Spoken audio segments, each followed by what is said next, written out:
Assalamualaikum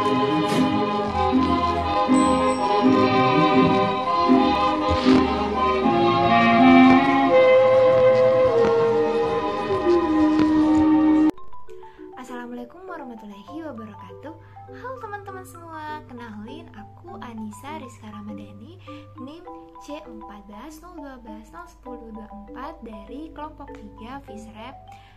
Nah, pada video ini merupakan video penugasan Fisrep terakhir, di mana merangkum dari materi 1 sampai 14.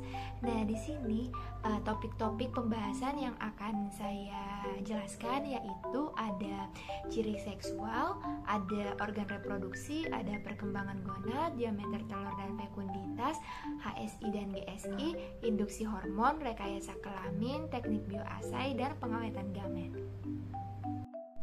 Baik, materi yang pertama yaitu ciri seksual dan organ reproduksi. Ciri seksual pada ikan dibedakan menjadi dua, yaitu ciri seksual primer dan ciri seksual sekunder. Nah, untuk ciri seksual primer ini berhubungan langsung dengan proses reproduksinya. Untuk primer pada jantan ada testis dan pada betina ada ovarium. Selanjutnya yaitu ciri seksual ditandai oleh ciri fisiknya. Akan tetapi tidak semua ikan bisa ditandai melalui ciri fisiknya loh. Dan untuk sekunder pada ikan ini dibagi menjadi dua, yaitu dimorfisme atau ukuran tubuh dan dikromatisme atau warna corak tubuh ikan. Nah, organ reproduksi berikut adalah organ reproduksi pada ikan jantan dan ikan betina pada ikan nilam. Nah, selanjutnya materi perkembangan gonad. Apa sih pengertian gonad atau tingkat kematangan gonad? Nah, tingkat kematangan gonad atau biasa disingkat TKG adalah suatu tingkat kematangan yang dipergunakan untuk menduga status reproduksi ikan, proporsi jumlah stok yang produktif matang. Nah, tahap ini merupakan tahap tertentu dalam perkembangan gonad sebelum dan sesudah ikan berpija yang diamati dengan perkembangan gonadnya menurut Aji dan Fata tahun 2015. Untuk penentuan tingkat kematangan gonad dibagi menjadi 5, yaitu TKG 1 sampai TKG 5. Pada tingkat 1, ovari belum masal, transparan, bentuk kecil memanjang seperti benang, butir telur belum kelihatan.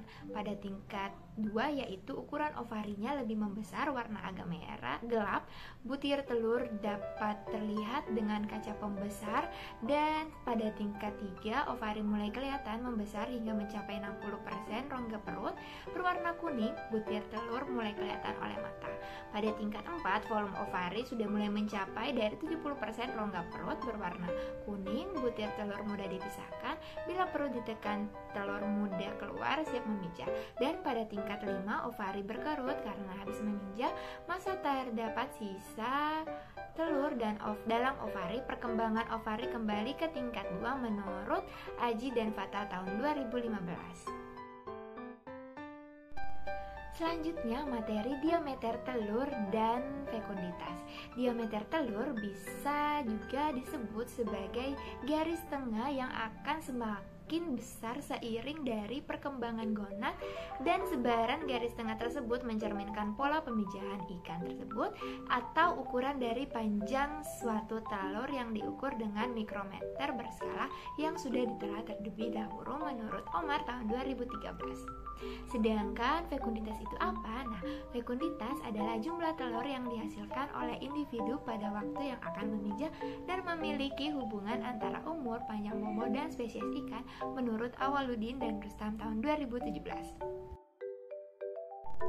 4 metode yang dapat digunakan dalam menghitung jumlah telur yaitu 1. Metode jumlah, 2. Volumetrik, dan 3. gravimetrik, dan 4. von Bayer. Selanjutnya ada penentuan fekunditas ikan dengan metode gravimetrik dihitung menggunakan rumus. Nah, rumusnya yaitu F sama dengan G besar per G kecil kali N. F itu sama dengan fekunditas, G adalah berat gonad total, G kecil yaitu berat gonad contoh dalam satuan gram, N itu merupakan jumlah telur contoh dalam satuan butir. Oke, untuk materi selanjutnya yaitu HSI dan GSI. Apa sih HSI dan GSI itu? Jadi, untuk GSI atau indeks kematangan gonad merupakan indeks kuantitatif yang menunjukkan suatu kondisi seksual ikan menurut Widya Stuti dan Zamroni tahun 2017. Indeks kematangan gonad ini merupakan perbandingan antara bobot gonad terhadap bobot tubuh yang diamati pada awal dan akhir perlakuan. Sedangkan HSI atau indeks kematangan hepatosomatik yaitu perbandingan antara bobot hati terhadap bobot tubuh ikan menurut Ibrahim et al. Tahun 2020. Untuk perhitungan gonad dan hati atau HSI dan GSI dapat dilihat pada rumus berikut ini.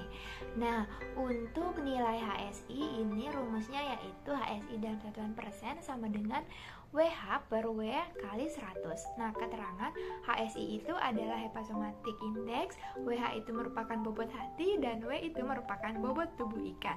Selanjutnya untuk rumus GSI sama dengan WG per W kali 100. Nah, GSI ini merupakan gonadotrophic index, WG merupakan bobot gonad, dan W merupakan bobot tubuh ikan.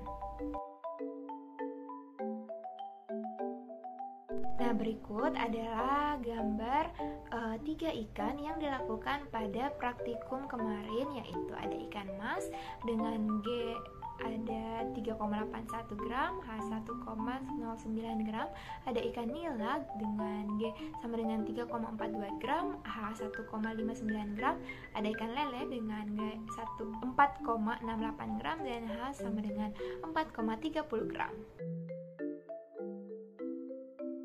Nah, materi selanjutnya adalah induksi hormon. Jadi, hormon yang apa sih yang berperan dalam pematangan gonad ikan jantan antara lain yaitu hormon steroid dan follicle stimulating hormone atau FSH. Nah, hormon steroid ini berfungsi untuk merangsang diferensiasi gonad, spermatogenesis, pemijahan, dan tingkah laku seksual.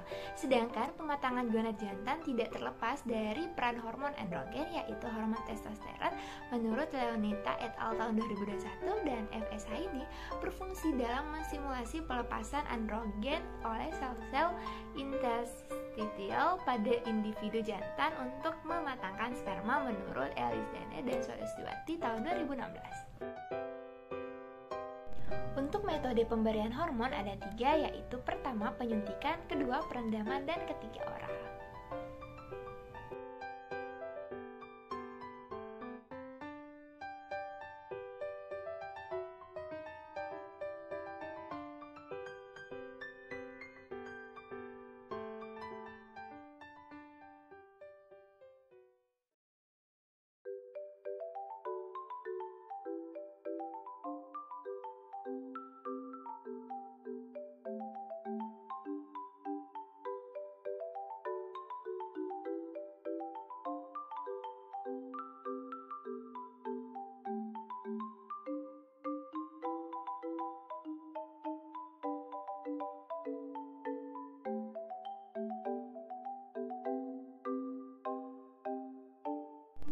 Oke, untuk materi selanjutnya ada rekayasa kelamin. Apa sih rekayasa kelamin itu? Jadi rekayasa kelamin atau seks reversal adalah suatu teknologi yang digunakan untuk membalikkan arah perkembangan kelamin dengan hasil akhir yang berlawanan dari jenis kelamin semula menurut Hutalagung tahun 2020. Nah, seks reversal ini dapat dilakukan dengan penambahan hormon dan bahan alami. Penambahan bahan yang akan digunakan untuk seks reversal ini dapat dilakukan melalui penyuntikan, pemberian pakan, dan perendaman.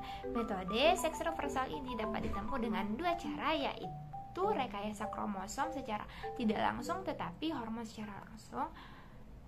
Seks reversal ini juga berguna dalam meningkatkan produktivitas. Nah, dalam seks reversal ini digunakan perwarnaan yang biasa disebut sebagai acetokeramin menurut Ibrahim et al. 2018.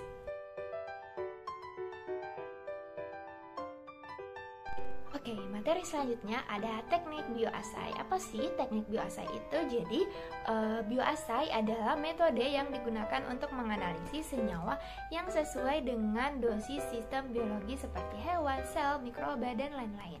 Prinsip dari metode bioassay ini adalah menentukan jumlah sampel uji yang dibutuhkan dalam mengukur respon biologi yang mempunyai nilai sama dengan batas rata-rata. Oke, materi selanjutnya ada pengawetan gamet. Nah, apa sih pengawetan gamet ini? Jadi, pengawetan gamet atau preservasi gamet menurut Hastuti dan Riviani tahun 2020 merupakan suatu metode yang digunakan untuk meningkatkan kapasitas penyimpanan gamet terkhusus pada ikan dengan tidak menghilangkan fungsi pada organ tersebut pada ikan. Dan juga untuk memberikan perlakuan pada metode ini menggunakan larutan ekstender, yaitu larutan yang dapat menginduksi motilitas gamet dan meningkatkan fertilitas gamet seperti cairan yang mengandung isoton.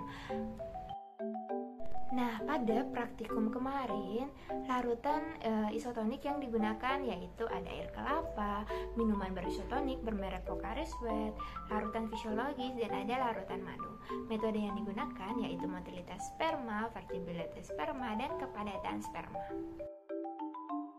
Nah, berikut adalah hasil dari praktikum terakhir yang dilakukan pada saat praktikum Fisrep. Di sini kami sekelompok melakukan pembedahan pada ikan dengan mencari gonadnya. Nah, setelah gonadnya ditemukan, kita menambahkan pewarnaan dan selanjutnya diamati pada mikroskop. Nah, setelah mengamati mikroskop, kita mengamati apakah bulatannya kecil-kecil atau besar. Nah, pada saat saya mengamati, saya mendapatkan jenis kelamin betina.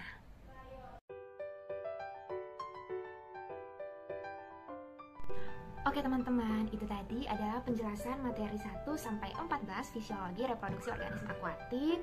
Mungkin ini adalah video uploadan saya pada materi praktikon Fisrep. Sampai jumpa lagi di semester 5. Bye-bye.